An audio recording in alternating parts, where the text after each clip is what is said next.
नाजरीन, वो लम्हे के इस खास एपिसोड में आपकी मेज़बान आस्था राठौर और आप सभी का तहे दिल से इस्तकबाल करती है। वो लम्हे में आप आपके पसंदीदा फनकार कलाकार से मुलाकात करते हैं। आज हम सबसे बातचीत करने के लिए जो फनकार मौजूद हैं, उन्होंने काफ़ी लंबे और कड़े संघर्ष के बाद फिल्म इंडस्ट्री में अपनी पहचान बनाई। कलकत्ता में वे पैदा हुए और उन्होंने बचपन से ही गाना गाना शुरू कर दिया। उन्होंने शुरुआत में काफ़ी स्टेज शोज़ किए जिसमें उन्होंने मोहम्मद रफ़ी साहब के गाने गाए। वे उनके बहुत बड़े फ़ैन थे। उसके बाद 1982 में वे मुंबई आ गए बिना किसी कांटेक्ट के और फिर कड़ी भाग दौड़ की। इतने कड़े संघर्ष के बाद आखिरकार उन्हें कामयाबी मिल ही गई। अमिताभ बच्चन जी की आवाज़ के तौर पर वे मशहूर हुए। मैं जानती हूँ आप समझ ही गए होंगे कि हम किसकी बात कर रहे हैं। जी हाँ, और कोई नहीं, मशहूर सिंगर, बुलंद आवाज़ के मालिक मोहम्मद अजीज़ साहब आज हमारे बीच मौजूद हैं हम सभी से बातचीत करने के लिए। तो आइए उनका दिली तौर पर खैर मकदम करते हैं वो लम्हे के हमारे आज के ख़ास एपिसोड में। अजीज़ साहब, मैं आपका तहे दिल से इस्तकबाल करती हूँ और शुक्रिया अदा करना चाहूँगी कि आपने अपना कीमती वक्त हमसे बातचीत के लिए निकाला। बहुत बहुत शुक्रिया, मुझे भी खुशी हो रही है आपसे बात करके। सबसे पहले ये बताइए, मैं चाहूँगी अजीज़ साहब आप अपने बचपन में लौट जाएं। मुझे बताइए कि ये आपकी आवाज़, आपका संगीत, आपकी ज़िंदगी, क्या बचपन से ही आप ऐसे हैं या बचपन में कोई और ही मोहम्मद साहब थे? एक्चुअली संगीत का जो लगाव है वो ऐसा है, मैं समझता हूँ कि ये कुदरती देन है और ये बचपन से ही पता चल जाता है कि इसके अंदर ये जर्म्स है, यानी जरासीम है कि ये जो बच्चा है ये बनना चाहता है। तो फाइन आर्ट्स का जो ताल्लुक है वो बिल्कुल कुदरती होता है। बिल्कुल। तो बचपन से ही घर वालों को ऐसा महसूस हुआ कि ये इसका लगाव जो है संगीत से, क्योंकि मैं गाने बहुत सुनता था और मोहम्मद रफ़ी साहब के गाने ख़ास तौर से, जबकि मुझे समझ भी नहीं थी, मैं जानता भी नहीं था कि अच्छी आवाज़ क्या होती, बुरी आवाज़ क्या होती, गाना क्या होता है, लेकिन उनकी आवाज़ मुझे अच्छी लगती थी तो मैं उनके गाने गुनगुनाता था, लता जी के गाने गुनगुनाता था। फिर स्कूल फंक्शंस वगैरह में भी हिस्सा लेने लगा, कॉम्पिटिशन्स होते हैं उसमें एक दो बार प्राइज़ भी मिला। इस तरह से मैं काफ़ी, मुझे मेरा शौक़ जो है बढ़ता गया। आपने कोई ख़ास तालीम ली है गुरु से? हाँ, और जब मुझे एहसास हुआ कि नहीं, अब मैं जब इस प्रोफेशनली इस लाइन में उतर रहा हूँ और गाने गा रहा हूँ और लोग मुझे सराह रहे हैं, फिर मैंने कई लोगों के पास सीखा। तो आपने बहुत बाद में जाके तालीम ली? जी हाँ, जब मुझे एहसास हुआ कि मुझे इसको सीरियस लेना चाहिए और लोग मुझे पसंद कर रहे हैं और लॉन्ग रन के लिए थोड़ी तालीम तो ज़रूरी है, फिर मैंने कई लोगों के पास सीखा। अच्छा, तो मैं चाहूँगी अजीज़ साहब आप एक बार अपनी उन यादों में भी लौट जाएं जब आप, जो जिसे हम संघर्ष का दौर कहते हैं, जब आपने अपनी आवाज़, अपने आप को साबित करने के लिए दौड़ भाग की, तो वो वक्त कैसा था? उसके कुछ पल हमारे साथ शेयर कीजिए। मेरा संघर्ष का दौर तो हमेशा रहा है, मैं आपको सच बताऊं, क्योंकि मैं पहले स्टेज प्रोग्राम्स वगैरह करता था। ऐसा भी मौका था जब मैंने होटलों में भी गाया और फिर काफ़ी दिनों तक वहाँ स्टेज प्रोग्राम करता रहा अपने होम टाउन कलकत्ता में। उसके कोई 16-17 साल तक वहाँ गाया। उसके बाद मैं बॉम्बे आया 82 में, यहाँ भी कोई 2 साल काफ़ी स्ट्रगल रहा, भागम दौड़ी संगीतकारों के यहाँ इधर उधर, और बहरहाल मुझे चांस मिला।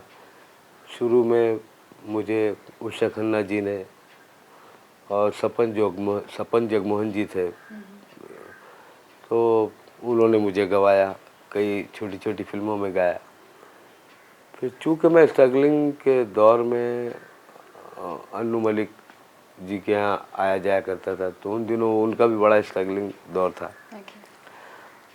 उनको एक पिक्चर मिली मर्द, उसमें मुझे मौका मिला गाने का। तो मतलब आप कहेंगे ये वो पहली फिल्म? हाँ, पहला आप गाना? इसको ब्रेक समझ सकती हैं, एक बड़ा सा ब्रेक जो मैंने अमिताभ बच्चन जी के लिए गाया था मनमोहन देसाई साहब की फिल्म में, और वो बहुत बड़ा ब्रेक था। उसके बाद तो फिर मुझे काफ़ी सालों तक घूम के देखना नहीं पड़ा। बिल्कुल जी, हम वाकिफ़ हैं सबसे। अगर आपकी इजाज़त हो तो मैं आपसे गुजारिश करना चाहूँगी कि जो आपने वो पहला गाना गाया था, अगर आप उसके 2 पंक्तियाँ अगर गुनगुना दें तो? हाँ, वो गाना था मर्द टांगे वाला, मैं हूँ मर्द टांगे वाला। मर्द टांगे वाला मैं हूँ मर्द टांगे वाला, हे मर्द टांगे वाला मैं हूँ मर्द टांगे वाला, मुझे दुश्मन क्या मारेगा मेरा दोस्त है ऊपर वाला, हे मर्द टांगे वाला मैं हूँ मर्द टांगे वाला, मुझे दुश्मन क्या मारेगा मेरा दोस्त है ऊपर वाला। वेरी नाइस, काफ़ी एंथुसियास्ट से भरा हुआ ये गाना है। जी। ये बताइए कि आपने खुद भी अभी कहा कि मोहम्मद रफ़ी साहब के गाने आप काफ़ी गाया करते थे, तो मतलब ऐसा क्या ख़ास बात, क्या लगाव क्यों आपका पैदा हुआ उन्हीं की गायकी की तरफ? एक्चुअली मैं क्या बताऊं उनके बारे में, दुनिया को पता है कि मोहम्मद रफ़ी साहब क्या है। आवाज़ की मिठास, आवाज़ की गोलाई, रेंज और वेरिएशंस और एक वर्सेटाइल सिंगर, और मैं समझता हूँ कि प्लेबैक सिंगिंग के फाउंडर थे वो। उससे पहले ये था कि सब जितने भी सिंगर थे सबका अपना अपना एक एक टाइप होता था। जब से मोहम्मद रफ़ी साहब है उन्होंने वैरायटी ऑफ सॉन्ग्स गाए हैं, तो इतनी तरह के ऐसे तो खूबसूरत गाने गए हैं, और ऐसी आवाज़ मैं समझता हूँ कि अब कोई पैदा ही नहीं होगा।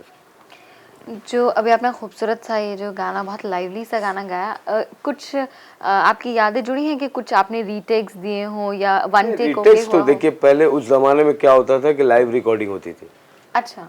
उस ज़माने में लाइव रिकॉर्डिंग होती थी। अच्छा, मतलब आवाज़ और म्यूज़िक साथ में? जी हाँ, सारे म्यूजिशियंस, टॉप के म्यूजिशियंस, आप सोचिए हम लोग गाते थे, हरि प्रसाद चौरसिया जी जैसे, बहुत शिव कुमार वक़्त लगता शर्मा है। जी बजाते थे, लुई बैंक्स और आपके कैसी लॉर्ड जैसे लोग बजाते थे, और हम गाते थे। हमारी खुशनसीबी देखिए, आज तो पता भी नहीं चलता है कि हम कहाँ गा रहे हैं। एक म्यूजिक डायरेक्टर बैठा है या अरेंजर बैठा है, रिकॉर्डिस्ट बैठा है, और आप एक एक लाइन करके डब कीजिए। यानी अब तो इतना आसान हो गया, जब भी तो कैसे कैसे लोग आ गए, गा भी रहे हैं और कामयाब भी हो रहे हैं। तो पहले क्या था कि आपको एकदम क्रिस्टल क्लियर वॉइस चाहिए, और आपको नॉन स्टॉप एंड तक गाना है। अगर कहीं भी इतना ज़रा सा कट हुआ, ख़राब हुआ, तो वापस वहीं से शुरू हो, मतलब एकदम शुरू से गाना अच्छा, पड़ता। फिर से शुरू से, मतलब जहाँ कट हो वहाँ से नहीं नहीं ले नहीं, सकते? पूरा पूरा गाना पड़ता था। और साथ में लता जी हैं, कभी आशा जी हैं, कभी किशोर दा हैं, हम लोग साथ में गा रहे हैं।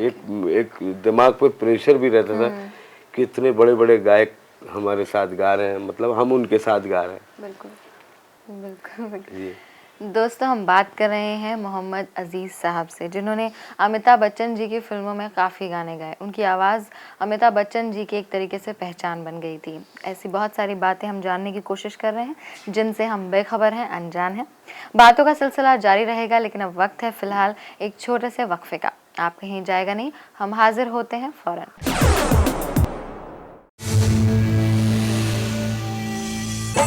आओ मैया दे दवारे आओ भगतो,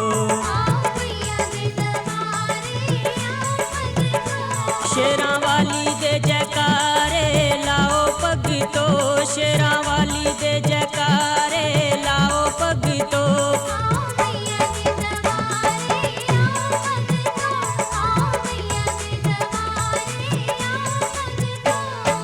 दोस्तों, छोटे से वक्फे के बाद आप सभी नाजरीन का तहे दिल से इस्तकबाल है। हम बात कर रहे हैं हमारे आज के ख़ास मेहमान मोहम्मद अज़ीज़ साहब से।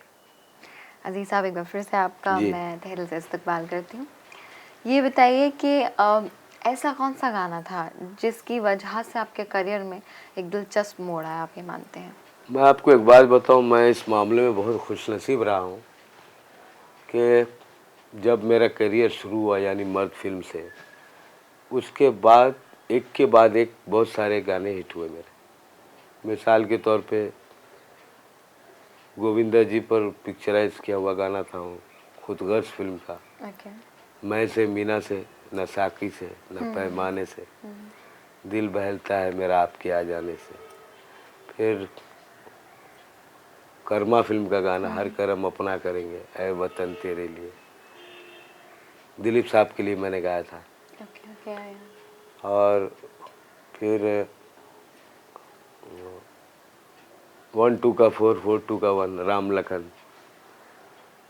और नगीना फिल्म का गाना था आजकल याद कुछ और रहता नहीं। राजेश खन्ना के ऊपर था दुनिया में कितना गम है मेरा गम कितना कम, अमृत फिल्म का गाना। फिर एक फिल्म आई थी आखिर क्यों राजेश खन्ना के लिए, एक अंधेरा लाख सितारे एक निराशा लाख सहारे, पतझड़ सावन बसंत बहार, और बहुत गाने, खुदा गवाह,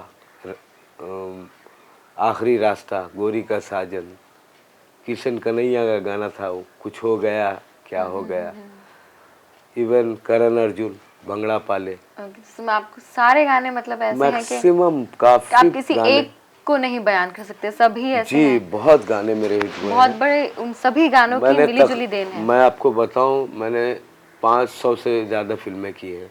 ओके। और 500 से ज़्यादा फिल्में और तकरीबन 3,500-4 हज़ार गाने होंगे। रिकॉर्ड है ये भी अपने आप में। हाँ ये फिल्मों के गाने हैं। हाँ जी। और मैंने रीजनल गाने बहुत गाए हैं।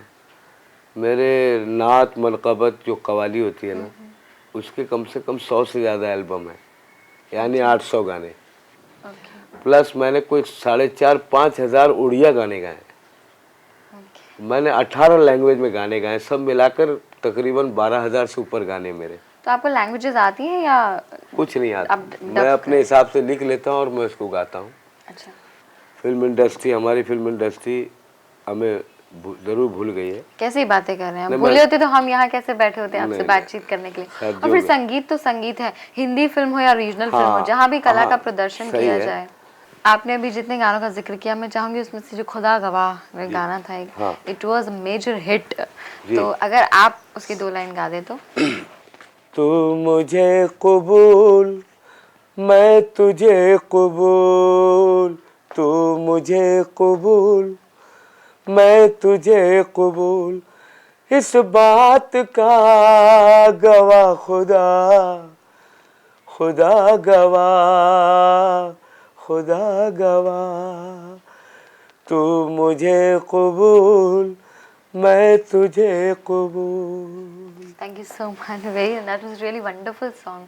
और आपकी गाय उसमें सारे गाने मेरे हैं, एक गाना छोड़ के। अच्छा 5 गाने हैं मेरे उसमें। ओके। और मज़े की बात यह कि मैं जब 83 में मेरा करियर शुरू हुआ, उसके बाद से तकरीबन 94 तक तो ऐसा था कि मैक्सिमम फिल्मों में अगर मेल सॉन्ग्स 5 हैं तो पाँचों मेरी आवाज़ में होते। इसलिए मैंने बताया कि 515-20 फिल्में की हैं, लेकिन गाने तकरीबन 4,000 के करीब गाए। नहीं बिल्कुल, ये गाने के अल्फाज, आपकी गायकी और इसका पिक्चराइजेशन सब कुछ बहुत परफेक्ट और अच्छा था। यानी That's आप why- सोचिए, मैं दिलीप साहब और अमित जी से लेकर शाहरुख खान तक सबके लिए गाया, और मैंने नौशाद साहब, ओपिनियर साहब से लेकर संजीव दर्शन तक सबके लिए गाया। तो मैं ये पूछना चाहूँगी आपसे, जब किसी खास कलाकार के लिए आप आवाज़ देते हैं तो जी। क्या मतलब जैसे अमिताभ जी के लिए गाना गाया, फिर इनके लिए गाया, तो क्या कुछ वेरिएशन देना पड़ता है या आप अपनी ही आवाज़ में रहते हैं? नहीं, क्या है, जैसे मैच्योर जो कलाकार होते हैं, जैसे धर्म जी, अमित जी वगैरह, शशि कपूर, मैंने इन लोगों के लिए भी गाया, राजेश खन्ना, ऐसे लोगों के लिए मुझे ज़्यादा आवाज़ बनाने की ज़रूरत नहीं होती, मेरी आवाज़ खुद भारी भरकम है। हाँ जी। लेकिन जो यंग लोगों के लिए गाना पड़ता है तो आवाज़ को ज़रा पतली करके गाता हूँ मैं, अच्छा टेक्निक से ज़रा, ताकि थोड़ा और ब्राइट लगे, यानी और यंग हाँ जी। लगे। तो ऐसा कोई गाना मैं सुनना चाहूँगी जो मतलब ये जो टेक्निकल बात आपने बताई है। हाँ, तो ऐसा कोई गाना? आपको शायद याद होगा, मैं से मीना से न साकी से, अच्छा खुदगर्ज फिल्म का काफ़ी पॉपुलर गाना था, अच्छा गोविंदा के लिए गाया था मैंने। ओके। तो अभी आपने जैसे खुदा गवाह का गाना गाया, उसमें आपकी अपनी आवाज़, अभी आपने बोला पतली आवाज़ करके नहीं, गाते हैं। खुदा गवाह का गाना मुझे ज़रा और भारी करना पड़ा, अच्छा। क्योंकि वो पठान बने थे ना। हाँ जी बिल्कुल। तो अमित जी खुद पठानी आवाज़ है उनकी, और उसमें पठान बने तो और भी उनकी आवाज़ गरजदार थी इसमें। तो ये मीना वाला गाना अगर आप गाए तो। हाँ, मैं से मीना से न साकी से न पैमाने से, दिल बहलता है मेरा आपके आ जाने से, आपके आ जाने से, आपके आ जाने से, आपके आ जाने से, आपके आ जाने से। सुना होगा आपने ना? बिल्कुल, अरे come on, it was a major hit. और एक्चुअली मैंने अभी ही आपसे गुजारिश इसलिए की गाने की, बिकॉज मैं आई जस्ट वांटेड टू पहले जो आपने गाया, अब जो आपने गाया, उसमें आपने आवाज की जो बात कही, पतला और नहीं, बारीकी। हाँ, तो ये बदलाव जो है वो आता रहा, शुरू से आया है और आता रहेगा, लेकिन मुझे ऐसा लगता है कि फिर वापस। तो ये जो आजकल रिमिक्सेस का दौर चला है, आप इससे कहाँ तक इत्तेफाक रखते हैं? नहीं, रिमिक्स तो देखिए आप कर सकते हैं, लेकिन अगर आप उसको अच्छा कर सकें तो कीजिए। ऐसा कौन सा गाना है जो आपके दिल के बहुत करीब है, आपको बहुत अच्छा लगता है?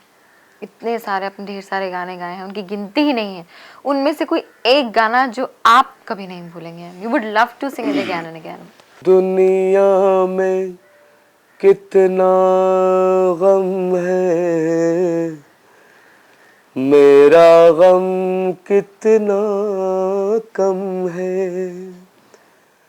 दुनिया में कितना गम है,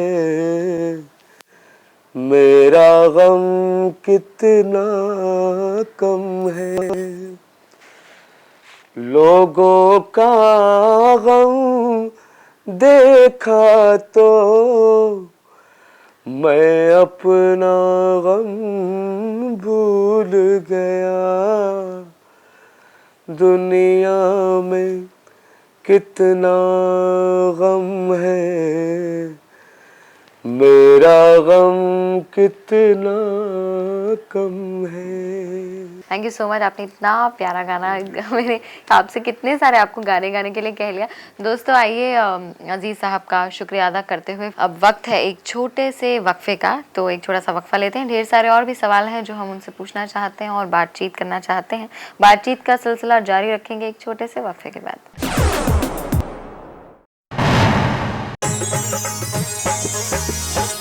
दीद तेरी दा चाचड़िया मां रोज करा जगराते।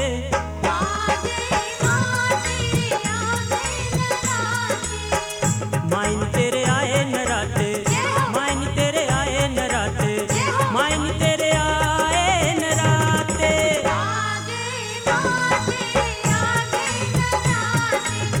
दोस्तों इस वक्फे के बाद आप सभी का एक बार फिर से तहे दिल से इस्तकबाल है। हम बात कर रहे हैं मोहम्मद अजीज साहब से।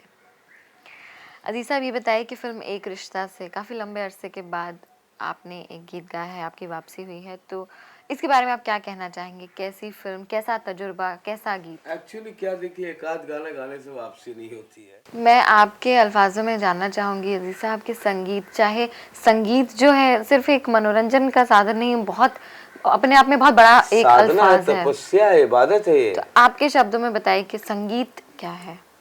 संगीत क्या है, मैं क्या बताऊं, तो कुदरत का वरदान है, कुदरत का बहुत बड़ा अतिया है, तोहफा है।